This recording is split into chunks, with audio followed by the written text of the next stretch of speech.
Welcome to Tales from the Streets. Here's what our narrator has to say. All I wanted was revenge against my husband. I didn't mean to get involved in this mess I am, but things happened. I didn't think it would lead to this, and even so, I am happy, in a way. My husband, let's call him Soji, and I have been married for 6.5 years. We haven't been able to have children. Though all the medical tests and places we visited informed us we would someday have children, we didn't. Now, I also know one of the reasons for our delay is because I have one fallopian tube. The other was damaged when I was much younger. You see, I got pregnant in school. Unfortunately, the fetus began to develop in one of my tubes. It ruptured after almost 3 months. I didn't even know I was pregnant then until I began to bleed. I have one fallopian tube, and my husband is very much aware of it. I told him before we got married.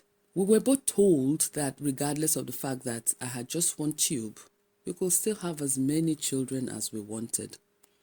Women with one tube have children, we were told. So when we had a delay in me getting pregnant, I blamed myself for it.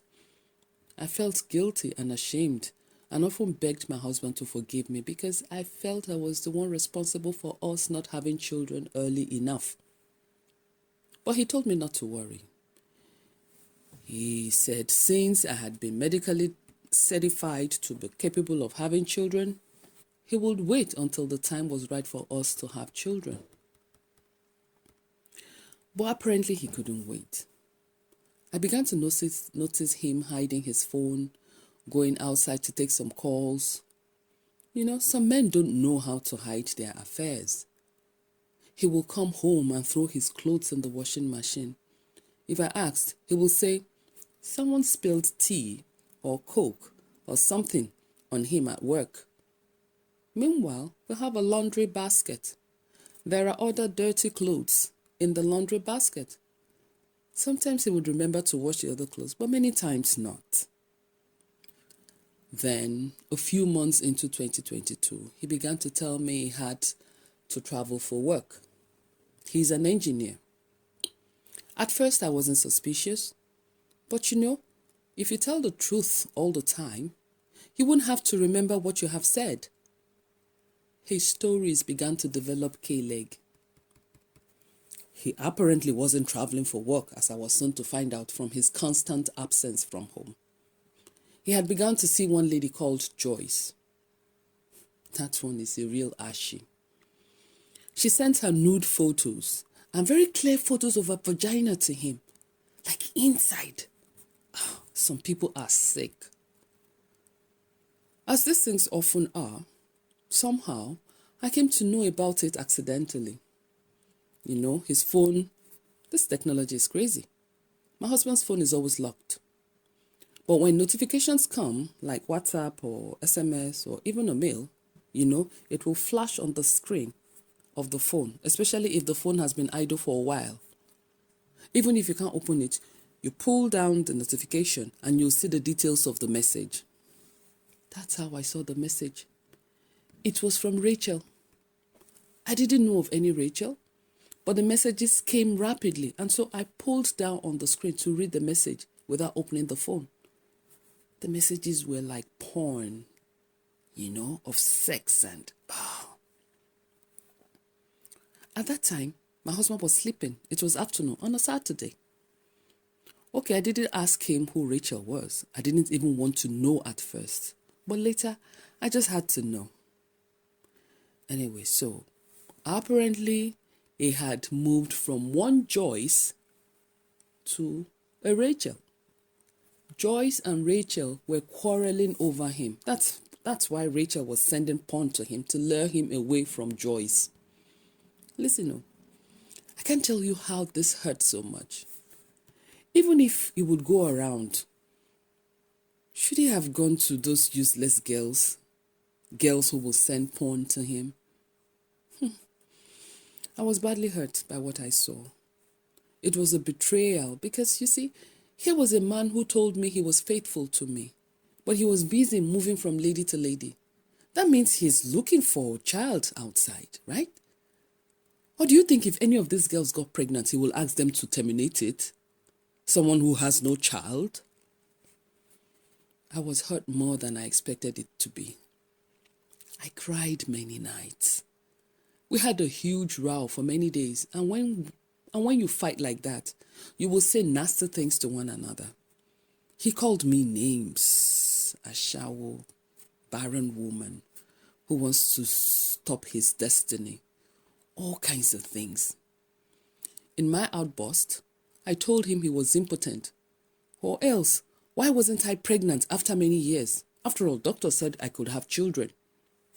I told him he could never have children from those ladies because he was not a man. He slapped me so hard I fell. After that, he began to punch me, calling me all kinds of names. Yeah, I know I went overboard, but he should never have raised his hand against me. Tell me, was I supposed to pamper him for having girlfriends? For him having women who were even fighting over him, a married man? Consider my position as well, please. He beat me that day and told me never to go near his phone again. Things became bad between us, and he didn't even hide his affairs after that. It was as if he was saying, I will have children outside this marriage. I was miserable for a long time. Would you believe I begged him to stop? I apologized on my knees. He just pushed me away. I mean, he was the one who cheated in the marriage, and yet I'm the one begging him. After a month or so, and things hadn't got better between us, I decided to get revenge by sleeping with someone else too. Yeah, if he can do it and get away and not be remorseful, well, so can I. Now, my meeting with Frank wasn't planned, but since I had revenge on my mind, I guess I used him too, and he was very willing to be used. Now, who's Frank? I knew Frank before I got married. He's one of those guys who are usually interested in you, but too shy or afraid to approach you. That is Frank. There was nothing great between us. Frank also happened to work on the same building I do on the island. Our offices aren't the same. We just share the same 12-story building with other companies. Frank's firm was one of them, so once in a while, we met either in the lift or on the ground floor. One day I worked late. Well, I often did because after that quarrel with my husband, there was no point rushing home. He wouldn't be there anyway, so what would I be doing at home? So I worked late that day. I saw Frank heading to the car park to go home that evening. Before that day, I usually took public transport home after work. But that day, I asked Frank if I could hitch a ride. I didn't even know where he lived. But maybe that evening, he saw something in me, I guess. He told me to hop in. From me just talking about work, I began to talk about my marriage and began to cry. He offered to take me to a place where I could talk freely. I needed someone who wouldn't judge me. He didn't. That night, we ended up at a hotel on the island.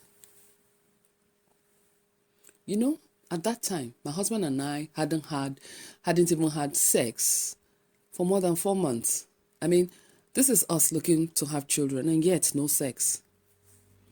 I got home a few minutes past 11 p.m. Frank dropped me at home. He lived at Aja. I lived at Amuwu. So, you know, he went from one end of town to the other that evening. Even at that time, when I got home, my husband wasn't home. This annoyed me. I confess, but it also made me decide I could also be seeing Frank more. So Frank and I, we made Wednesdays and Fridays our outing days. My husband never asked. Even when I volunteered some information, he didn't care. After work, I would meet Frank at the car park and we would go to our usual place. Wednesdays and Fridays, like I said. We only did this for about 6 weeks before I just couldn't stomach it anymore. I had become pregnant. At first, I didn't know. Then I bought a pregnancy kit at Health Plus and found out I was pregnant. My heart was beating like mad. First it was, I am done for. Later it became, thank God I am pregnant. At first it was sadness, then later joy. My husband and I hadn't had sex in 6 months at that time. Who would I say got me pregnant? I knew deep within me I was never going to abort it. Abort for where now? I will find a way to get my husband to have sex with me. And I stopped seeing Frank. In fact, I will never let him know this pregnancy is his. He will never know. And my husband, what will knowing do for him? I feel bad that this is what it has come to, but I want a child of my own. If you enjoyed this story, please like, share, and subscribe. Thank you.